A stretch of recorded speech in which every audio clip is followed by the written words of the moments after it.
los estudiantes que hicieron posible Latinos Unidos Student Summit 2023. Yo me llamo Alejandra y yo trabajo aquí con Rodel como especialista en comunicaciones. Y hoy van a hablar sobre Latinos Unidos Summit para ver cómo sucedió todo eso y cuál es la importancia de ese evento. Bien, gracias por tenernos aquí en esta mañana. Mi nombre es Wanda, Barrett, Community Engagement and Relationship Director for United Way of Delaware. Y también soy líder de Latinos Unidos ERG Employee Readiness Group para United Way. Buenos días, yo me llamo Evelyn Rodriguez. Yo soy un senior in Conrad Schools of Science. I'm also a Team Sharpie, and I was a part of the planning committee for Latinos Unidos Student Summit. Hi, I'm Naelyn. I am the senior at Hodgson, and I am the founder of the Latinos Unidos Student Summit. So, vamos a hacer este podcast en Spanglish porque aquí todos hablan diferentes niveles de español e inglés. Entonces, díganme un poquito sobre ustedes, qué grado están, cuál es su interés en este trabajo. My interest in this topic of Latinos Unidos is, I think, just getting back the community, like getting back to our roots and understanding each other. Y el evento no solo fue para los latinos, pero también la gente que no es latina, que quiere entender la gente latina, y como estudiantes y personas jóvenes es necesario tener esa base de comunidad. So like Emily said, it's just giving back to our community. And also, another thing was I wanted to make sure everybody knew more about our culture and not just about Puerto Rico or Mexico. And that there are just like many other countries. There's like 20 different countries out there. So how did you see this event creating like a more equitable education in Delaware for, all students? I think just giving us a space to kind of talk through so many things, especially nowadays where it feels like we're getting that opportunity taken away to mention who we are, our culture, our race.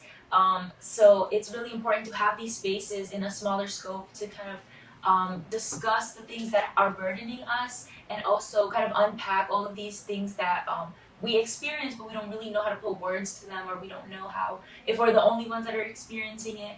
And so how that relates to education is, I think, it takes a lot of confidence to succeed, and it takes a whole community to make one student rise up. So building that community and having a network of people that you can turn to when you need help, and help in every type of way, like academic help, like we had some of the people at the tables, social emotional help with dealing with sexual orientation or generational trauma and stuff like that. We had all those resources there for the students, so it was really a holistic approach to the student where we were able to help every little aspect of them, and because of that, I feel like that increases academic success, because it takes a lot of things, not just working on a paper or doing well on a test. It's the person behind it. So I feel like we did a good job at trying to take care of all of that.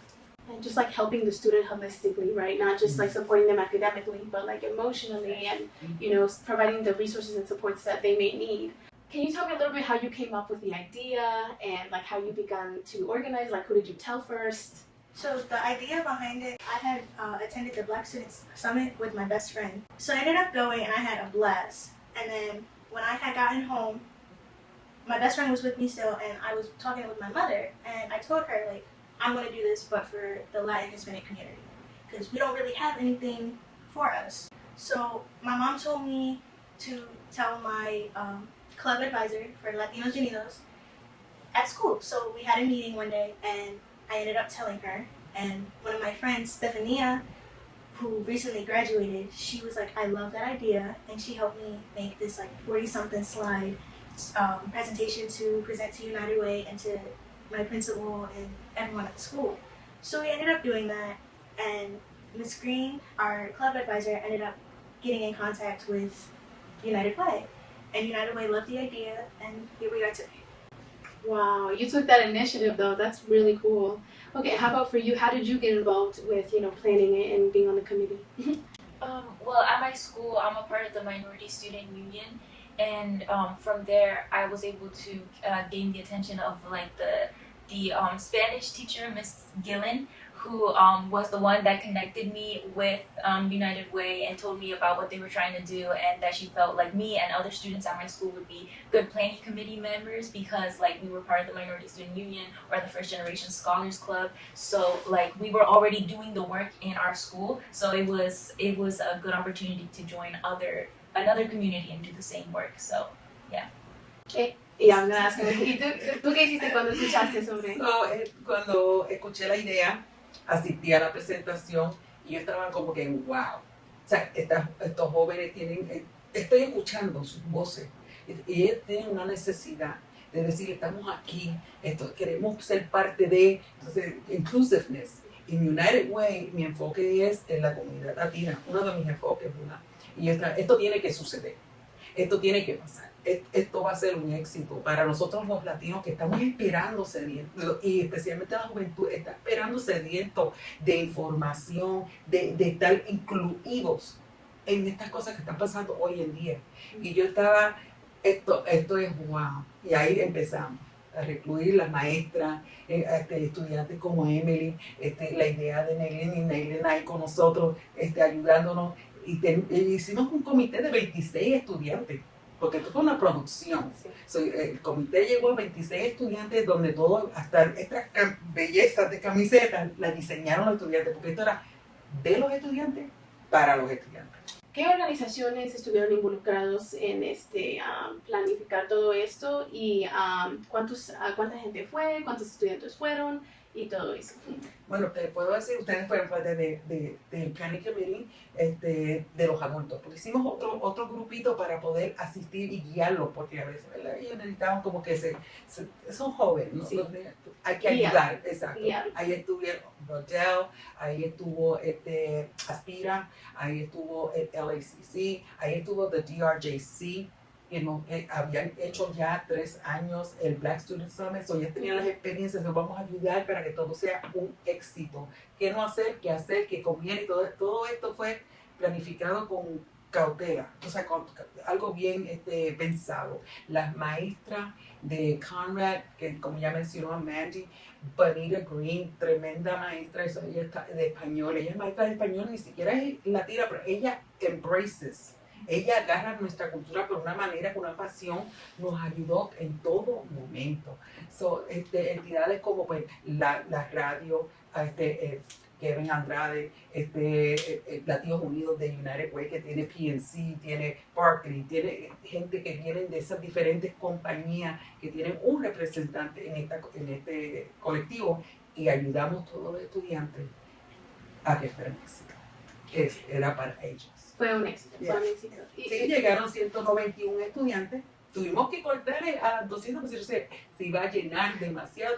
Nos entró un poquito de pánico, y por eso a veces yo digo, hay que apoyar, porque por cuestión de costo. Habían 16 escuelas. Estamos hablando, 16 escuelas. Sí, Wow. estamos hablando de United Way cubre todo el estado. Nosotros estamos, que somos una entidad sin fines de lucro que cubre todo el estado. Hubo escuelas de Newcastle County, Kent County, en Dover, casi vino Oscar, que fue uno de los estudiantes que hizo un tremendo trabajo, y Sussex County hubieron guaguas de transportación para que no tuvieran esa barrera, y todo, 16 escuelas vinieron estudiantes de esas 16 escuelas. Sí, y quería mencionar la transportación que proveyeron para los estudiantes, porque eso es muy importante. A veces los estudiantes no pueden venir por X cosas, los papás están trabajando o no pueden traerlos, están lejos también, especialmente cuando están hablando de los distritos que están, down south, como Cape Henlopen, Sussex, Kent, all of those. So it was really cool for you guys to provide transportation. Absolutely. Yeah, pero cuéntenme, o sea, si alguien no fue, cuéntenles qué pasó en ese evento, qué hicieron. The sessions we had were the sexualization of Latin women, machismo, generational trauma, a dancing workshop. We spoke on, am I missing one? The college. Yes, college first and generation. Yes, FAFSA for first generation students. So there was a lot of different events, like little workshops that we had, but there was like activities that we all did together as a group, like the listening to the keynote speaker, Ronnie Baltasar Lopez, and then we had a whole bunch of like stations for different programs, like Teen Sharp was one of them, like a whole bunch of like tables for people to go and take a look at them, get a flyer, learn more about the program and things like that. We were giving out t-shirts if they had registered, music playing, created by the students. So there was a lot of things. It was just the environment was very cheerful, and there was a lot of learning being done, but people were having a lot of fun while doing it, which I think is the most important part. So you guys talked a lot about mental health and generational trauma at one of your workshops. Can you tell me a little bit about what happened within that workshop and what you guys covered? So in the workshop, we covered basically what we had gone through with the generational trauma and what our parents kind of had like put onto us with being the first to come to America instead of their family coming. I know my dad, him and his family did come from Mexico to America, and it wasn't very easy for him. But he grew up in America, and he didn't really get a lot of the college choices that I am getting now.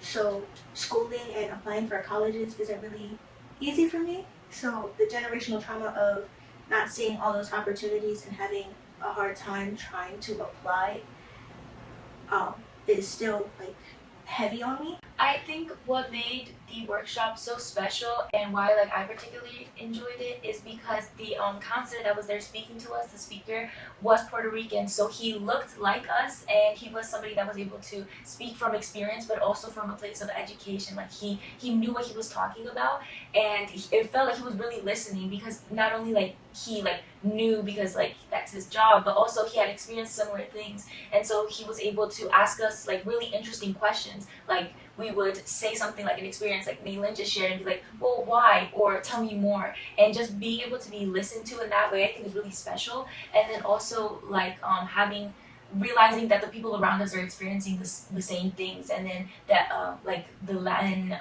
student allies that were there that didn't experience this firsthand were able to expose themselves to what their peers are experiencing, or like what different cultures have to pass down to the next generation. So I think that's what made it really special and really effective, the speaker. Our generation, the youth, that sometimes we put like, they don't know nothing, they need to just do what we say, blah. I was so proud of them, because that's why we need to amplify their voices.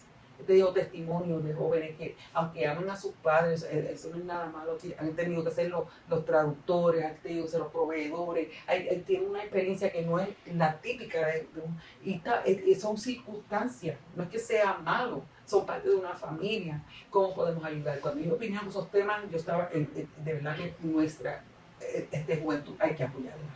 Tiene su mente engranada en lo que tiene que tener su mente, fíjate, porque queremos que no. Pero ellos son smart. Yeah, very smart, very emotionally intelligent too. Absolutely. Yes, and you guys are really like breaking generational trauma and cycles and stuff, so you guys should be very proud. Thank you so much for sharing your story about your parents.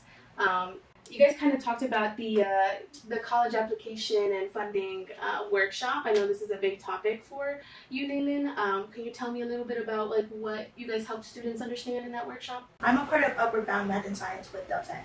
So I get further education over the summer, and they help me apply to colleges and help me apply to FAFSA and everything.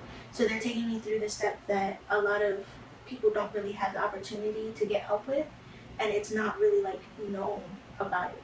So I had brought this to Wanda and told her that I would love to have it as a workshop.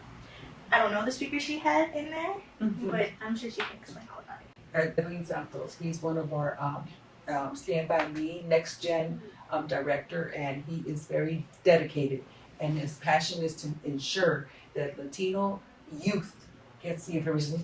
Falta de conocimiento, falta de información. Los padres también dicen, ¿cómo vamos a hacer esto? ¿Cómo vamos a proveer para que mi hijo tenga una educación en las universidades o en colegios o whatever, right? Pero toda esa información rica que ya a veces ni ellos saben que tienen derecho a algunos incentivos, you know, they're entitled to certain benefits, you know, para que puedan hacer su colegio. That's right. No, I was gonna say like a lot of students don't know like the resources out there to apply to college, right. So it was really important for you guys to do that. sometimes as first generation students, and if your parents come from like another country, they have no idea like how the college application process works here. And there was a lot of parents at this event too, so I'm sure that was really helpful and really informational for a lot of them. So thank you again. Yeah, you guys said you had a machismo, and what was the title of the workshop? So it's sexualization of Latina women and machismo. I had the opportunity to go in there. What we did in the workshop was we told our stories and how we felt, because a question that was asked was, do you think the sexualization of the Latina women is going down? And we all answered no. It's getting far more worse. I know the experiences I've had. I just go out, dress normally, and I get stared at. Or like I'll get catcalled.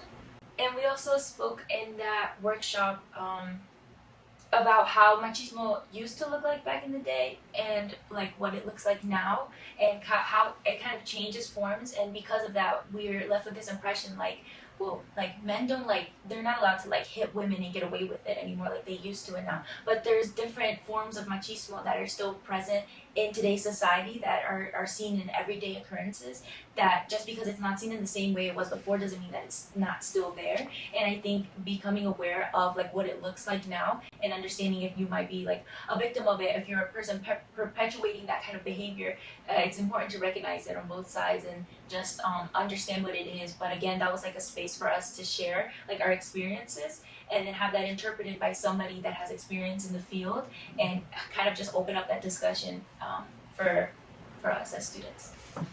And who presented, or who was the keynote speaker for that? I believe that this one was by Julissa, the therapist, Julissa Coriano. She has been in Delaware for more than 30 years as a therapist.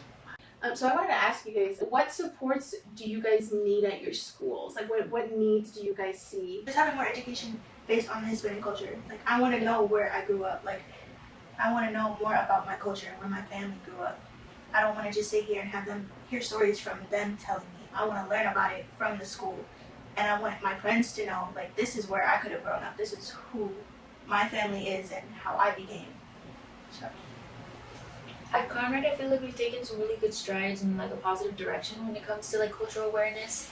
But I feel like something that could be improved is understanding how like the different intersectionalities within a student affects their performance in school, and especially in the college application process. When it comes down to that, it's like so many things come into play that it's so much more than, again, like the students' grades or their performance in school. It like goes back to like their culture, how their parents view education, how their extended family views education, how they've been raised to approach problem solving, and things, so many things like that I feel like aren't they aren't talked about early enough. It's more in the senior year when you're like struggling to apply for colleges that people start being like, okay, so what's going on with you? It's like, no, it needs to start way earlier, that we need to have these conversations about like, how do your parents view this? What's the money situation looking like? Where are you thinking of going? Are your parents okay with you going over there? And there's like different ways to approach the thing, but with the center goal of like understanding how culture affects a student. Now that you guys had great success with this first event, what do you guys want to do for the next year's Latino Student Summit? I am taking mental notes here. Okay, I'm listening. It's my place to listen to their voices, and I want to thank them because they have amplified their voices. Viene el año que viene, el primero es sábado de octubre. So habrá, y voy para atrás al workshop. Estos son profesionales que vinieron en su tiempo, dedicaron su tiempo. Nadie les pagó ni nada. Dice, no, yo voy a estar allí, ¿sabe? Para ayudarlos a la juventud. Pero entonces tenemos que buscar apoyo financiero, apoyo psicológico, mental y soporte a sus sueños. O sea, toda la comunidad hispana tiene que apoyar a nuestra juventud. No tiene, ¿verdad? Pero debería. I want to see it bigger. I know definitely a lot of our help were like juniors and a little some underclassmen, but I know that they watched us and saw how we did it. So I want them to at least like make it bigger and make it better. Since I'm not going to be there, I'm kind of curious as to what the students after us are going to choose as the topics. If there's going to be change, if maybe that reflects like a change within the education system that they like to see. So like I'm definitely interested more than anything to see what the students do, and then the guest speakers, maybe even have some of us that are seniors that got into college, like maybe come back and talk to the students. I feel like that would be cool as well. Yeah, great session. Like, Absolutely. bringing student like alumni Oh back. yes, that'd be yes, yes. amazing. That'll be a great idea. I tell you, great. I love it. Great ideas. And that's what we need to do. We as adults and professionals in whatever field we're in, we need to listen to and make it happen for that. You know. Yeah. But lots of ideas. I had so much fun. Hopefully I can come back for the next one and be a part of it somehow, because it really is a really cool experience being part of the planning committee and just being there, having my family watch like the kind of work that I've been doing along with my friends and my teachers and stuff. So it was like really cool. So yeah, next year I hope it's the same but better. There's always room for improvement. So. Absolutely. And not only that, the City of Wilmington Council, the summit was awarded as one of the amazing events. Well, congratulations! Yes, That's absolutely. awesome. So now we're just in closing, and thank you so much. I just want to thank you for coming and for putting the Latino Student Summit together. I'm sure there were so many students who were inspired by you guys and are now probably thinking about ways to improve their own schools and their own education, and hopefully they can become part of the committee who brings students from across the state, and hopefully you get more people from downstate to come as well and stuff. So yeah, no, thank you so much. Is there anything else that you would like to announce or that you would like to say to our audience? I want to say thank you so much for having us, and thank you, ladies, for being amazing. It was so great to work with them and the other 24 students. Thank you so much, on behalf of United Way of Delaware and our president and CEO, Michelle Taylor. I want to thank them. I want to thank Rodell for being a sponsor and also helping us get the word out. Thank you. Thank you so much for having us. Yes. Thank you.